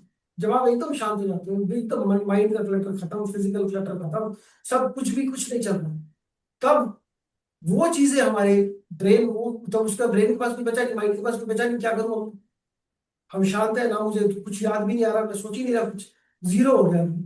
अब जीरो हो गया, वो कोशिश करता रहेगा और थॉट डालो और थॉट डालो, लेकिन आप अड़ गए कि नहीं कि मैं कोई थॉट आने ही नहीं दूंगा अपने अंदर, मैं तो शांत हूँ, कुछ नहीं, कुछ नथिंग कैन डिस्टर्ब मी, ना बाहर से कुछ पता लग रहा है आपको, ना अंदर कुछ पता लग रहा है। जब आप उस स्टेट पे पहुंच जाते हो तो आपको दूसरे एक्सपीरियंसेस शुरू होते हैं, तब आपका अजना और करोन है वो एक तरीके से खुलता है, या कह लो, आप कह लो कि वो एक्टिवेट होता है। उसकी वजह से कुछ एक्सपीरियंसेस होते हैं जो आप जो हम होते हैं कि हमारा, तब ये वो मेडिटेशन है, वो चीज वो हम, लेकिन हम पहली दूसरी स्टेज से ऊपर ही नहीं निकल पाते, 99.9% नहीं हो पाते, वो सब उसी में फंसे रहते हैं, थॉट्स में, इन सब चीजों में घिरे रहते हैं। ठीक है जी, चलिए, उम्मीद करता हूँ आप लोगों को ये बिल्कुल आउट ऑफ कंटेक्स्ट तो नहीं लगा। मैंने ज्योतिष से सारी चीजें जोड़कर आपको बताई, वो काफी अलग अलग चीजें आज हमने नहीं, बात बहुत की, अच्छा लगा सर, थैंक यू। बहुत अलग अलग चीजें हम लोगों ने बात करी आज। चलिए, अब हम आते हैं भृगु नंदी नानी के ऊपर, थोड़ी सी बातें कर लेते हैं भृगु नंदी नानी की, तो बकल से हम पूरा एक एक चीज शुरू करें। तो भृगु नंदी नानी और दूसरी एस्ट्रोलॉजी के अंदर कुछ डिफरेंसेस, कुछ नहीं, बहुत सारे डिफरेंसेस हैं वैसे तो। जैसे हम वेनू की बात करेंगे और हम अदर्स की बात करेंगे, बाकी में क्या है। सबसे पहले तो भृगु नंदी नानी में कोई लग्न नहीं, मतलब फर्स्ट हाउस का भाव को हम भाव नहीं देंगे, सिंपल, देयर इज नो भाव। ठीक है, भाव को कोई भाव नहीं देना, तो यहाँ पर भाव हम देंगे जुपिटर कहे या हम जीव कहें, ये ही लग्न है, जुपिटर ही लग्न है, जहां जुपिटर बैठा वही लग्न है, वही हमारा पहला भाव। ठीक है, वही पहला भाव, जहां जुपिटर बैठा वही पहला भाव है। यहाँ अदर असेंडेंट होता है, 15 घंटे में चेंज होता है, ये पूरे साल नहीं चेंज होगा अगर राशि में चलेंगे। अगर हम राशि की तरफ से चले गए तो इस साल जितने बच्चे पैदा होंगे सबका असेंडेंट 3 नंबर ही आएगा। जब वो 4 पे चला गया था तो थोड़ी दिन थोड़ा अलग था, लेकिन अब मैक्सिमम 3 नंबर भी आएगा, क्योंकि जुपिटर आजकल 3 नंबर में। ठीक है, दूसरी चीज, जुपिटर यहाँ पर हम दशा नहीं लेते, बीएनएल में हम किससे प्रेडिक्शन करते हैं, क्या देखते हैं, ट्रांजिट देखते हैं, दशा नहीं देखते। यहाँ दशा देख लीजिए आप, इसमें यहाँ पे सिर्फ ट्रांजिट गोचर से ही हम सारी प्रेडिक्शन करेंगे, और हम जुपिटर का प्रोग्रेशन यूज करेंगे, जुपिटर ट्रांजिट या जुपिटर का progression, which is virtual transit, उससे सारी प्रेडिक्शन होगी, दशा सिस्टम यूज ही नहीं करेंगे। ठीक है, बड़ा सिंपल, दशा सिस्टम यूज नहीं करेंगे। तीसरी चीज क्या है इसमें, क्या फर्क आता है? वो फर्क आता है कि जिसमें हम प्लैनेट्स के कारक तत्वों को हम यूज करेंगे, प्लैनेट्स के कारक तत्व यूज करेंगे। यहाँ पे क्या होता था, प्लैनेट और हाउसेस उनको हम यूज, मतलब कौन सा प्लैनेट किस हाउस का लॉर्ड हो गया, कहाँ पे बैठा है, किस घर में बैठा है, अरे लग्न में शनि आ गया तो पता नहीं क्या हो जाएगा, सातवें घर में शनि आ गया तो क्या हो जाएगा। इस तरीके से हम बातें करते हैं इसमें, वैदिक में और बाकी सभी में। और हर जगह हाउस लॉर्ड सिस्टम यूज होता है कि भाई फर्स्ट का लॉर्ड किधर चला गया, सेकंड का लॉर्ड कहाँ चला गया। यहाँ कुछ नहीं यूज होता, कहीं का लॉर्ड कहीं नहीं जा रहा, कुछ नहीं जा रहा, सिर्फ प्लैनेट के कॉम्बिनेशन यूज कर। यहाँ पे हम प्लैनेट के कारक तत्वों को यूज करेंगे और प्लैनेट के कॉम्बिनेशन को यूज करेंगे। ये कॉम्बिनेशन है, ठीक है, बड़े क्लियर है, कुछ इसमें कोई प्रॉब्लम नहीं है। हर प्लैनेट का अपना एक नेचर है और इस वाले कोर्स के अंदर मैं प्लैनेट के कारक तत्वों को बहुत ही डिटेल में पढ़ाने वाला हूं। हो सकता है हम एक एक प्लैनेट पे या दो दो, मतलब एक क्लास के अंदर 2 प्लैनेट्स ऊपर हम बात ही ना करें, इतने कारक तत्वों के बारे में हम बात करें।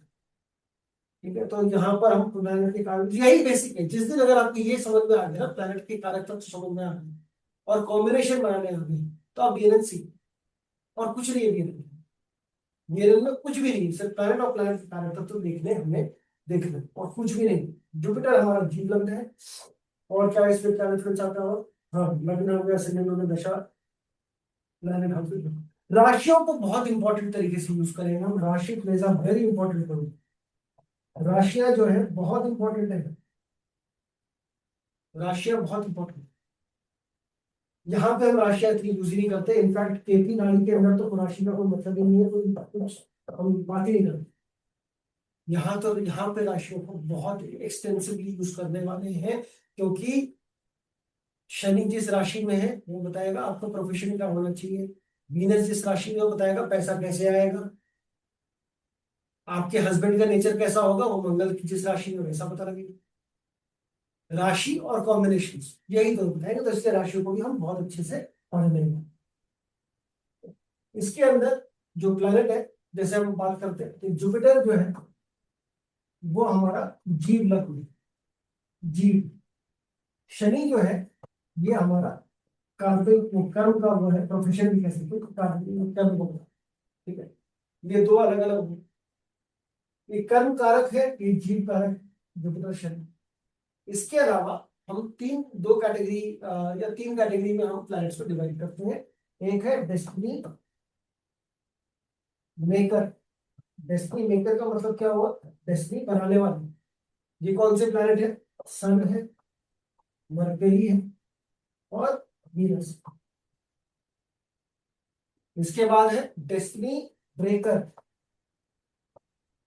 ब्रेकर में तो हमारे दो ही है, राहु और केतु।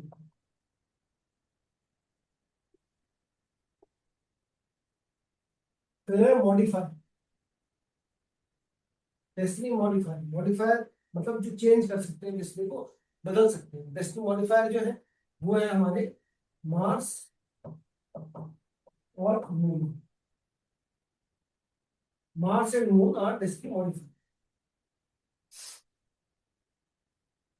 अब ये बड़ा इंटरेस्टिंग हमारा, इनको हम जब पढ़ेंगे आगे आप समझोगे कि कैसे हमारे प्लैनेट को। अच्छा, एक और बड़ी इंपॉर्टेंट मैं आपको अभी से बता दूं, सबसे जिस प्लैनेट के बारे में हम सब अभी बात कर रहे थे, ये सबसे ज्यादा कष्ट देता है, सबसे बड़ी प्रॉब्लम है, सबसे बड़ा खतरनाक वो है शनि के बारे में हमने बहुत कुछ बोला। एक ही प्लैनेट है जो आपको जो भी मिल रहा है इस जीवन में वो इसी के कारण मिल रहा है और किसी कारण नहीं मिल रहा, वो है शनि। जो देने वाला ग्रह है वो सिर्फ और सिर्फ शनि है और कुछ भी नहीं है। अब इन्हीं की क्लासिफिकेशन जब हम करते हैं इन्हीं ग्रहों की, तो हम और तरीके से भी कर सकते हैं। एक है देव ग्रह।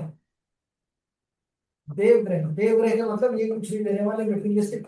तो हम सबको मेटेरियलिस्टिक चीजें चाहिए ना, हम सब मेटेरियलिस्टिक वर्ल्ड में जी रहे हैं, हमें मेटेरियलिस्टिक चीजें चाहिए। तो मेटेरियलिस्टिक चीजें जो होंगी हमारी, देव ग्रह जो है वो है हमारे जुपिटर, सन, मून, मार्स और केतु। ये कुछ नहीं देने वाले, इनमें आपको कुछ नहीं मिलने वाला। ये आपको स्पिरिचुअल या पायस या बड़ा सुशील आदमी बना देंगे, एक पैसा ऐसा नहीं देने वाले। तो पैसा देने वाले ग्रह हैं जो आपको मेटलिस्टिक किए हुए हैं, हमारे दाना ग्रह। दाना ग्रह, दाना ग्रह कौन से हैं? सैटर्न, मरकरी, वीनस और बड़ा, ये हमारे जो है ये बहुत अच्छे। अब अगर मान लीजिए हमारा जुपिटर, जुपिटर जी है, जुपिटर का कॉम्बिनेशन आपका बन गया किसके साथ?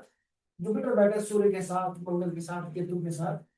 तो आपकी बड़ी सादी सीधी सादी जिंदगी होने वाली है। कोई मटेरियलिस्टिक ज्यादा डिजायर्स होंगी भी नहीं, होंगी भी तो ज्यादा पूरी होंगी।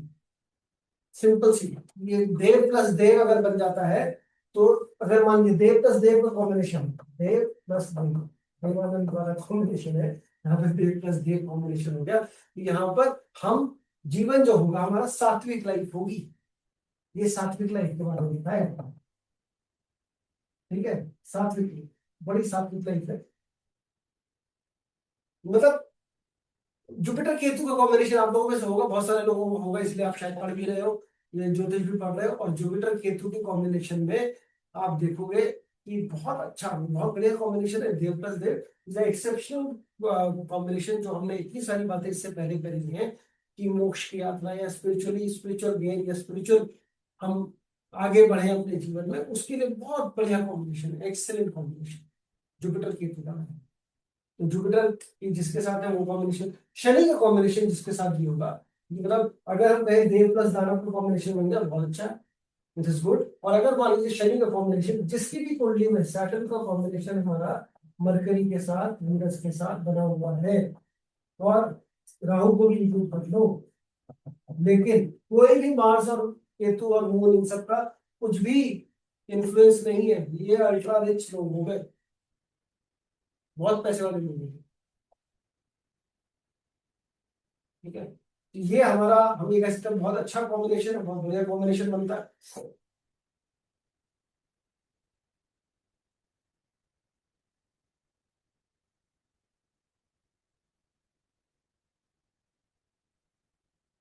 शनि का कॉम्बिनेशन, मतलब ये अच्छा, एक और इसमें एक और बड़ी इंटरेस्टिंग चीज है। जुपिटर जो है ये हमारा फ्री विल,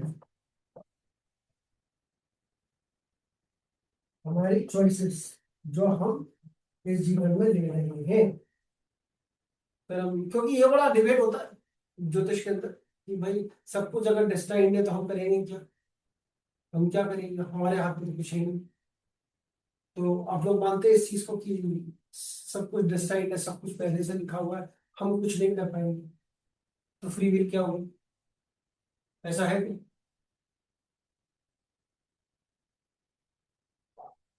सब पहले से डेस्टाइंड है,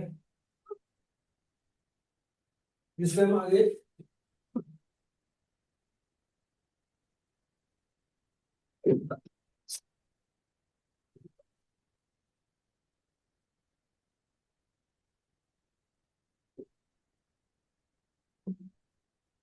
फ्री विल है। शनि जो हमारा फेट है, सैटर्न इज आवर डेस्टिनी, ठीक है, ये फेट है। शनि जो दे रहा है वो हमें लेना पड़ेगा, कोई चॉइस नहीं। जुपिटर चॉइस देता है आपको। मान लो जुपिटर आया आपका, जुपिटर का ट्रांजिट आपका वीनस के ऊपर हो, तो आपके पास पैसा आने की उम्मीद है, ये मेरा पैसा अच्छा आएगा। आपने क्या किया, आपने कोई गलत तरीके से पैसा कमाया। अब जुपिटर वीनस के ऊपर है, आपको पैसे का लालच है, पैसा कमा भी लिया आपने और गलत तरीके से। शनि आएगा जब घूमता हुआ वापस, शनि पीछे पीछे आता, तो वो जो भी सही गलत आपने किया उसका हिसाब कर दे। इसलिए हम जुपिटर के टाइम पे हम बड़े खुश हो जाते हैं, अपने हिसाब से काम करते हैं, लेकिन जब पीछे भूल जाते हैं पीछे शनि भी आता है। उसको भी याद रखना बहुत जरूरी है। इसी के अंदर जब हम बात करते हैं सैटर्न का कॉम्बिनेशन, जब भी destiny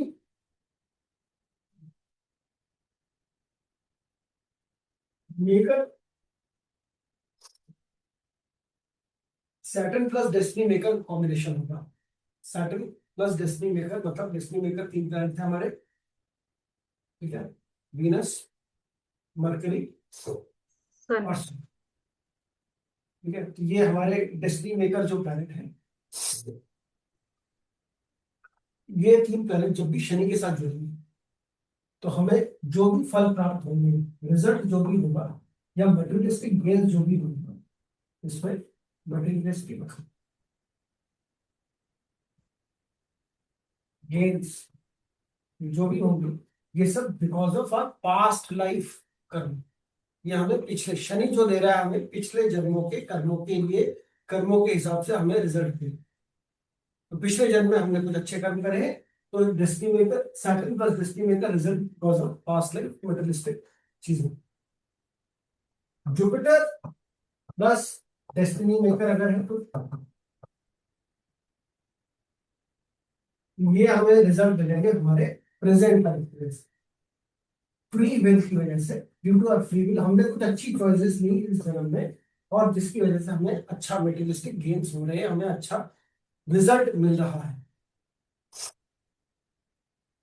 Jupiter Saturn plus destiny maker तीनों सब कॉम्बिनेशन बनता है, तो बहुत अच्छा कॉम्बिनेशन है। हमें रिजल्ट मिल रहे हैं, हमें फ्री विल और हमारे जो कर्म है पास्ट लाइफ में दोनों सपोर्ट कर रहे हैं एक दूसरे को, और बहुत अच्छा रिजल्ट मिलेगा देखने को।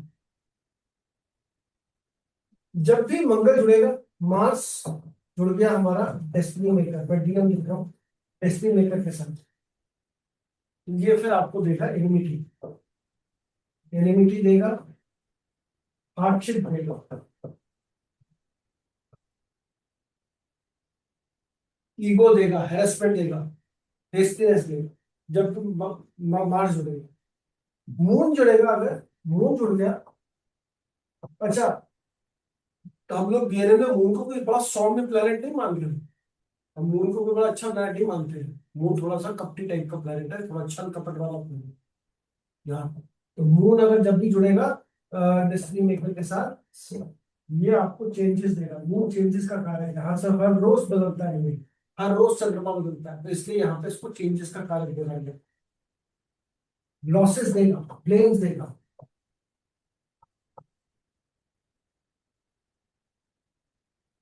राहु जुड़ गया इसके साथ, राहु प्लस डेस्टिनी मेकर जुड़ गए अगर, ये आपको इल्यूजन देगी। राहु इल्यूजन का कारक है, रिवर्सल का कारक है, अनएथिकल मीन्स का कारक। जब हम राहु की बात करेंगे तब हम जरूर इल्यूजन पे, इल्यूजन वर्ड पे बहुत ज्यादा बात करेंगे। इल्यूजन होता है केतु और डेस्टिनी मेकर जुड़ गए, ये तो Ketu is like rejection, rejection, dissatisfaction, the end, rejection and है, केतु इज और वो लाइक आगे क्या लिखा है, अनएथिकल? Unethical means.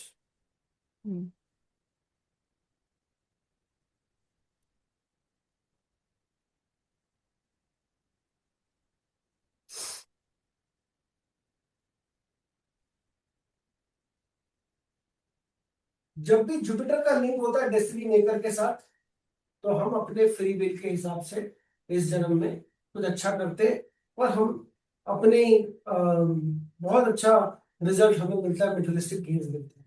शनि जुड़ा हुआ होता है इन लोगों के साथ, शनि अगर जुड़ा हुआ है डेस्टिनी मेकर्स के साथ, आप देखेंगे हमारा प्रारब्ध ही ठीक हो गया, हम एक अच्छा लेकर आए हैं लाइफ में चीजें, और हमें पिछले जन्म के हिसाब से चीजें मिल रही। पिछले जन्म में हमने कुछ अच्छा काम किया इसलिए मिली।